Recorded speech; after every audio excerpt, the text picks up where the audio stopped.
Sounds like a plan. So welcome everyone to our first broadcast of the Professional Practice Builder Society Tips and Strategies Show for Practice Builders. My name is Dr. Mark Kossman, the Video Marketing Doctor, and I am the co-founder of the Professional Practice Builder Society. I'm a psychologist. I've built practices. I've helped other people build practices. And for the last 6 years, I've done pretty much nothing but online marketing and video marketing. And I'm going to keep it at that because we're going to stay really tight. We got 15 minutes, and I'm going to turn this over now to Chris. And Chris, introduce yourself.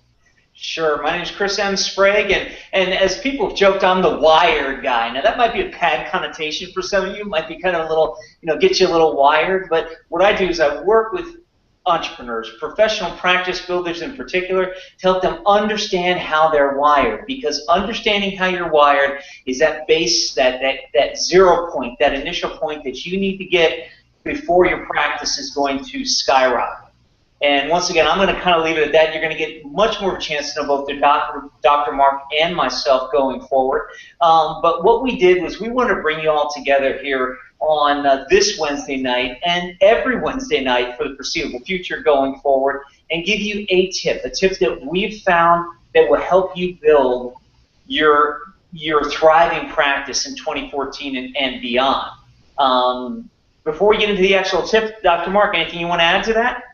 Yeah, let me jump on it, and I'll point out to Chris that I think you lost your lower third somehow, but we won't worry about that. So, we wanted to bring you up to speed. For the last couple of months, we launched this organization that we call the Professional Practice Builder Society, and we're calling this little show here some tips about what to do about your empty appointment book blues. We've all been there. We're building our practices.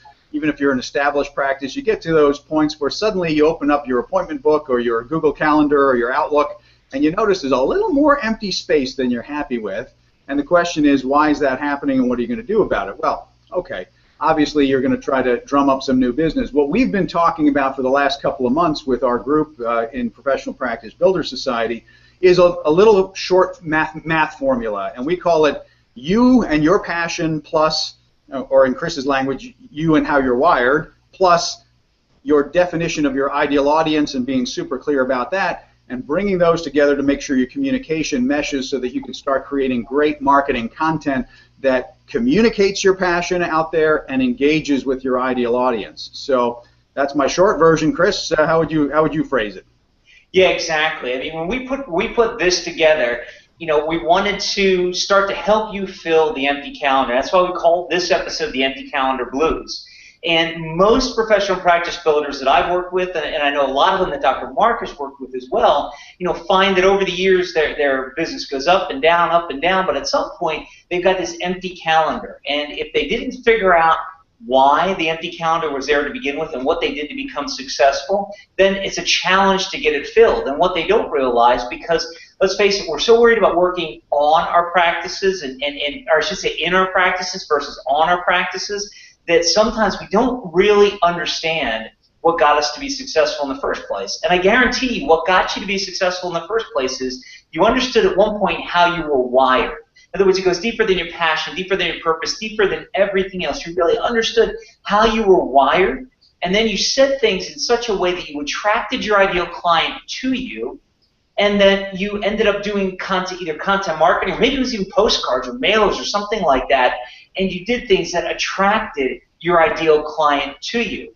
So when you have this empty calendar and you're starting to question, okay, how do I get more clients? The formula, not to make this too simplistic, but the formula is kind of simple. Understand how you're wired, understand and get an ideal client in your mind and understand who your ideal client is so that you can talk in their terms and their language, and then create a content marketing campaign behind that to attract, as Dr. Mark and I call it, it's attraction-based content marketing.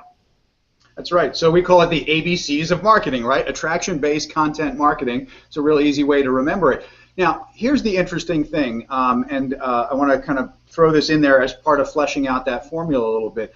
One of the things that people tend to do is market their service or their product directly, and you might think, well, duh, isn't that obvious? But it's really not obvious unless you have a massive budget to go head-to-head against every potential competitor in the world. part of why we want to focus people on what they're passionate about, really spending some time first with yourself, understanding why you love to do what you do, and then spending time picturing who is that perfect person, the person I really love to work with, is that when you get those things really synergizing with each other, you'll find that what you want to do is market to the problem. You want to define, what problems do I solve in my business? What am I really kind of passionate about doing? And obviously there's lots of things we can do. We're very smart, capable people. We can solve lots of problems. The question I want you to ask yourself is, which ones do you love to solve? Which ones do you feel excited about solving? Which ones do you feel particularly play into those strengths of how your personality is wired? And then start creating great information for the people who have that problem, who start to become part of that profile of who's your ideal audience, right? If they don't have that problem, and you're passionate about solving it, then you're not in the territory of your ideal client. So what do I love to do? What do I feel excited getting up in the morning about, wanting to go out and help people solve a problem? Who are those people? And then start creating information that helps that problem. That's what content marketing is all about, is, provide great virtual solutions so people are really sampling your work. So I'll toss it back to you, Chris. Yeah, exactly. And it's interesting because at our last meeting, Dr. Mark, we talked about, and you really coined a great term that I'd never heard before, but the idealized client versus the ideal client. And the short version is that everybody tries to go after their idealized client. The client that'll either make them the most money, or that they have this, they put it on a pedestal and they say, it's kind of like when you're dating, you have that picture of this perfect person. So people try to go after the perfect client and this idealized client, maybe to save their business. Maybe they need a lot of money. Maybe they go after the rich, the rich or the upper echelon to save their business. And what they don't realize is that instead of going after your idealized client, you got to find your ideal client. Who do you talk most like? Who do you like to work with? Who leaves you energized when when you're done in a meeting? Let me give you one quick tip on how to do that. This is turning into more than just a single tip show. I want to give you guys one extra. This is kind of the extra tip. And it's kind of, I laugh a little bit, but this is what we always try and do, add more value than is expected. So that's our goal every time. Hopefully we achieve it. But here's the extra little tip. If you want to start to figure out who your ideal client is, don't think of classifying them. Don't do what everybody else tells you to do to figure out your ideal client. Just sit down and talk about the clients you have and watch which ones you smile about. Watch which ones you're happy about. Watch which ones make you laugh. Watch which ones you enjoy thinking about. And that'll start to give you the picture of your ideal client. I'm getting way, way ahead of myself, and I want to kind of rein this back in, because before you even get to your ideal client, I can't stress strongly enough that you really have to know yourself and understand how you are wired. And as Dr. Mark said, it's one of the things that for the last couple of months we've gone through in the Professional Practice Builder Society. And some of you might be saying right now, whoa, it takes a couple of months. I'll tell you something. People take years and years and years to figure out who they are. One of the things Dr. Mark and I have done is really synthesize this down into a lot quicker process. You still have to go through a process, but the process is a whole lot quicker because we ask you a lot of key questions to get you in and dug down really in deep into who you are. So if you take nothing else from tonight other than this one thing, the way you will start filling your calendar and start curing the empty calendar blues is by starting to understand who you are, what makes you tick, how you're wired at that deep level, because that's what's going to start to open up, and that's what's going to give you the keys to open up the rest of the gates moving forward. Dr. Mark?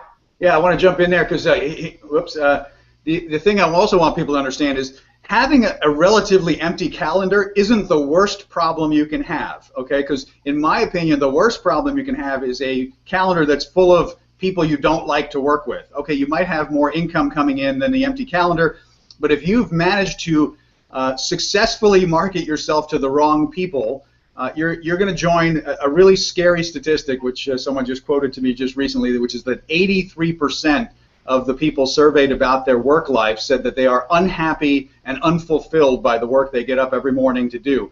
I think that's just a horrible statistic that we need to do something about. So I want to immediately cure your empty calendar blues by having you reframe it and be a good psychologist here and give you some reframing and say it's really not that bad. What you've created either intentionally or accidentally is open space for you to really start to hone in on what am I passionate about, who am I passionate about working with, who's got the problem that I love to solve, and then start figuring out the attraction-based model that's going to start to fill that calendar with the right people. Actually, at our last event last Thursday, we talked about this Pareto principle and the 80-20 rule, and that really right now you probably only have about 20% of your ideal client. Well, I said the wrong thing there. I want to get back to that. I want to underline what you said there, Chris, about the idealized client versus the ideal one. So you probably only have about 20% of them anyway. What you want to do now is figure out how to clone those 20% by studying them. Who are those people? Really get to know them from the perspective of what problems do they have that makes them my ideal client, and then start creating video segments, blog posts. If you're doing it the traditional old-fashioned way, I mean, you're doing some print media, or put stuff out about the problem. Give people some really quick, great solutions that speak to the problems that your perfect 20% have, and you'll start to fill that calendar with the right people. But like I said, I want to give you the quick takeaway that an open space in your calendar, that's an opportunity. That's an opportunity right now to start looking at this formula that Chris and I are talking to you about. What am I passionate about? What problems do I solve? Who do I really want to work with more than anyone else? And then when those become clear, the content starts to flow. I always like to say that when I'm very clear about a problem I want to solve and who I want to solve it for, in my mind, I just immediately start speaking to that person. I start, thinking about what that next blog post is, what the next little video clip is that I want to create to help that person out. So I'm going to toss this back to you, and Chris, I want to be true to our audience here, and remind and say we were going to stick to 15 minutes. It's been 13 minutes, so while you're doing that, I'm going to collect my thoughts about how I want to close this here. Okay, sounds good. Yeah, I mean, so let me kind of wrap this up and provide everyone something to hold on to. We invited you here, or you're maybe watching this on YouTube or on Google Plus or somewhere out on the internet, and you stumble, or maybe you stumbled across and seeing this headline of how to cure empty calendar blues. And we hope that tonight we've given you the start to that, because let's face it, in 15 minutes we can't completely cure your empty calendar blues. But what we can do is start to give you the formula to help fix it. As Dr. Mark said, look at it as a positive where you have the open space to figure out exactly how you're wired, who you best work with, and then skyrocket your practice, because we all want to come home happy every day. And when we're not working with our ideal clients, we're not coming home happy every day.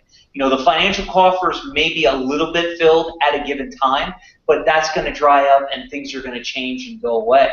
So what we want to do is, on a weekly basis, we want to provide tips like this to you, and we hope you will come back. As we said, tonight we said no pitch, so we're not going to pitch you anything you're probably used to, but I feel I need to offer you something, or I'd be doing a disservice to you. So my biggest offer to you is this: keep following us and understand that on a Wednesday night we're going to be back here with live Google Hangouts, and we are also going to add a Thursday morning Google Hangout. You hear more about that next week, but we're going to add a Thursday morning Google Hangout for those of you who like to be morning people versus night people.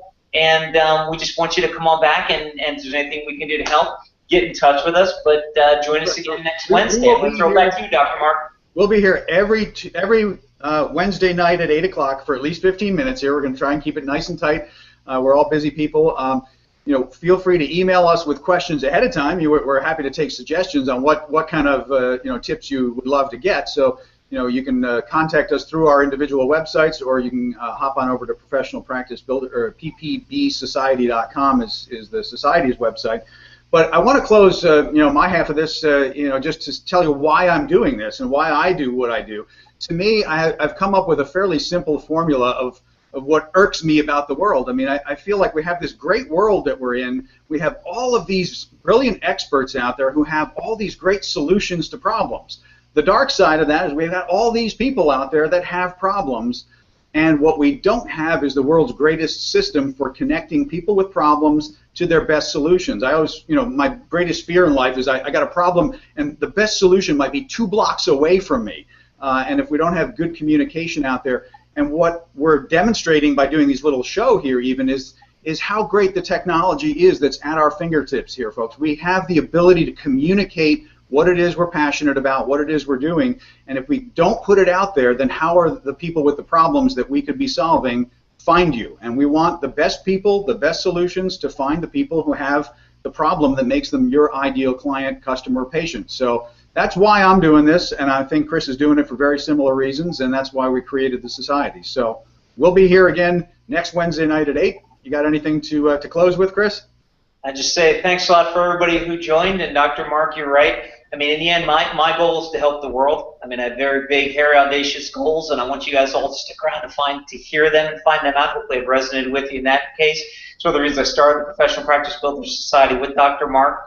I know together, all of us can make a difference in this world. So if that's what you're wired to do, we look forward to having you come along. And because you're a professional practice builder, we know you're wired to do that, and we know there's ways that we know you'll get value out of this. If there's anything we can do to help in the interim, let us know. And until next time, what he said. What he said. So keep it real, folks. We will be here next week, same time. I do want to throw out a real quick apology. I mean, I did set this up as a Q&A, but I have to confess to you guys, I have no idea how to actually operate the Q&A. So one of my homework assignments between now and next week is going to be to figure out whether anyone has actually posted a question and whether I'm supposed to be able to see that on screen, because I'm not seeing anything. So I will do my homework, and we'll get better and better at working the bugs out of how to do this. But we're having fun, and we hope you're having fun. We hope you get some great information. And we'll see you next week.